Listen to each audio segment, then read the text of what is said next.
رمضان وہ مہینہ ہے کہ جس میں اللہ نے قرآن نازل کیا، شہر رمضان الذی انزل فیہ القرآن، تو یہ قرآن کا مہینہ ہے۔ اس مہینے میں کثرت سے قرآن کی تلاوت کرنی ہے، کثرت سے۔ بعض ائمہ کے بارے میں آتا ہے کہ وہ اس مہینے میں احادیث پڑھنا بھی چھوڑ دیتے تھے، وہ کہتے تھے یہ قرآن کا مہینہ ہے اور اس مہینے میں ہم نے صرف قرآن پڑھنا ہے۔ اندازہ کریں، اللہ کے نبی صلی اللہ علیہ وسلم کے پاس بھی جبریل علیہ السلام آتے تھے قرآن کا دور کرنے کے لیے، تو اس مہینے میں کم از کم ایک دفعہ تو قرآن پڑھے نا ترجمے کے ساتھ، کم از کم ایک دفعہ۔ اور اگر اللہ توفیق دے، بہت سارے ایسے بزرگ حضرات ہیں جو ریٹائرڈ زندگی بسر کر رہے ہیں، وہ کم از کم 5-6 دفعہ 10 دفعہ پڑھے۔ حافظ محمد گوندلوی رحمت اللہ علیہ گجرانوالہ کے بہت بڑے عالم تھے، علامہ احسان اللہ ظہیر رحمت اللہ علیہ کے سسر، وہ روزانہ 10 سپاروں کی تلاوت کرتے تھے، 10 سپاروں۔ بیمار ہو گئے، ڈاکٹروں نے کہا کہ اب تو آپ بیمار ہیں، فرمایا نہیں، میں روزانہ 10 سپارے ہی پڑھا کروں، 10 سپارے۔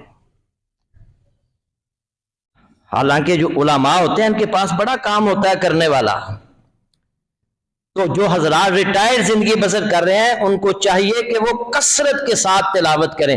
اور علماء اور ائمہ حضرات کہا کرتے تھے کہ سلف صالحین جب روزہ رکھتے تو زیادہ وقت مسجد میں گزارتے، وَأَقْبَلُوا عَلَىٰ تِلَاوَةِ الْقُرْآنِ، اور قرآن کی تلاوت کرتے، زیادہ وقت وہ مساجد کے اندر گزارتے تھے۔ اس لیے میرے بھائیوں، جنہوں نے تو کام پر جانا ہے وہ جائیں، کام کریں، لیکن اس کے ساتھ ساتھ قرآن کی تلاوت کو معمول بنائیں۔ اور اس مہینے کے اندر قرآن کی تلاوت کثرت سے کرنی ہے، اور غیبت، چغلی، فحش گفتگو، جھوٹ، غلط بات، ان سب سے بھی اپنے آپ کو بچانا ہے۔ کہیں ایسا نہ ہو کہ ہم روزہ بھی رکھے ہوئے ہیں اور غیبت بھی کر رہے ہیں، کہ برائیاں بھی بیان کر رہے ہیں، فحش گفتگو سن رہے ہیں، فحش گفتگو کر رہے ہیں، اور ہمارے ہاتھ کے اندر موبائل فون ہے اور اس میں ہم فحش چیزیں دیکھ رہے ہیں، تو پھر یہ روزہ نہیں، یہ فاقہ ہے۔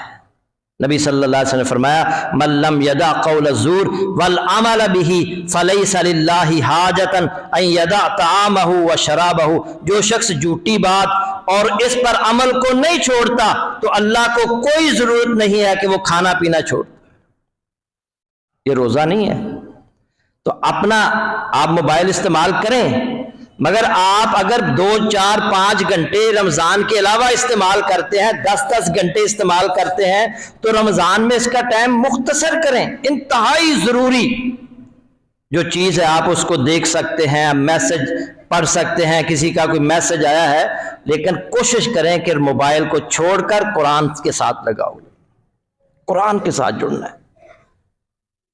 غیبت، چغلی اور اس طرح کی برائیوں سے اپنے آپ کو بچانے کے لیے زیادہ وقت مسجد میں گزاریں، جیسے سلف صالحین گزارتے تھے، اور قرآن کی تلاوت کریں۔ بعض اوقات مسجد کے اندر بھی لوگ آتے ہیں اور رمضان کے مہینے میں تھوڑی دیر بیٹھتے ہیں، قرآن کی تلاوت کرتے ہیں، پھر گپیں شروع کر دیتے ہیں۔ کوشش کریں کہ اپنا وقت ان فضول اور بے مقصد کاموں میں ضائع نہ کریں۔ ایک ایک لمحہ قیمتی ہے،